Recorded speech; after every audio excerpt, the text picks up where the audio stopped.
பாரிஜாதம் சீரியலுடைய next எபிசோடுக்கான promo என்ன அப்படின்றத பார்க்கலாம்.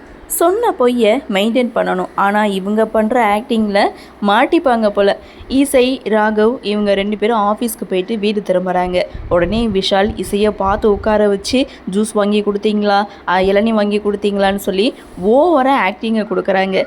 இசை அந்த இடத்துல விஷால் அப்படின்னு சொல்ல, ஸோ நாம் ஓவராக தான் பண்ணுறோன்னு விஷாலுக்கு தெரிஞ்சாலும் அந்த இடத்துல ரொம்ப தான் பண்ணிகிட்டு இருக்காரு. அடுத்த செகண்ட் இங்கே தனக்கு தெரிஞ்ச சமையல் கலையை வச்சு இசைக்காக குங்குமப்பால் ரெடி பண்ணி கொண்டு வந்து கொடுக்குறாங்க. அட என்னப்பா சொல்கிறீங்க, குங்குமப்பாலா அப்படின்னு விஷால் ஆச்சரியத்தோடு கேட்க, அப்போது அந்த இடத்துல இசையோடைய மாமனார் வந்து சொல்கிறாரு, எனக்கு தெரிஞ்சது நான் செய்து கொடுத்துருக்கேன், என்னுடைய பேர குழந்தை வெள்ளை வெள்ளைன்னு வரணும், அதுக்காகத்தான் அப்படின்னு சொல்லி அந்த பாலை விஷால் கிட்ட கொடுத்து இசையை குடிக்க வைக்க சொல்கிறாங்க. இசை முழிச்சிட்டு உட்காந்துட்டு இருக்காங்க. இதோட ப்ரொமோவை முடிச்சிருக்காங்க. ஆக மொத்தம் இசையை கவனிப்புக்கு மேலே கவனிச்சிட்ருக்காங்க. சொன்னதெல்லாம் பொய்ன்னு தெரிஞ்சால் என்னாகுமோ தெரியலை. பார்க்கலாம் என்ன நடக்குது அப்படின்றத.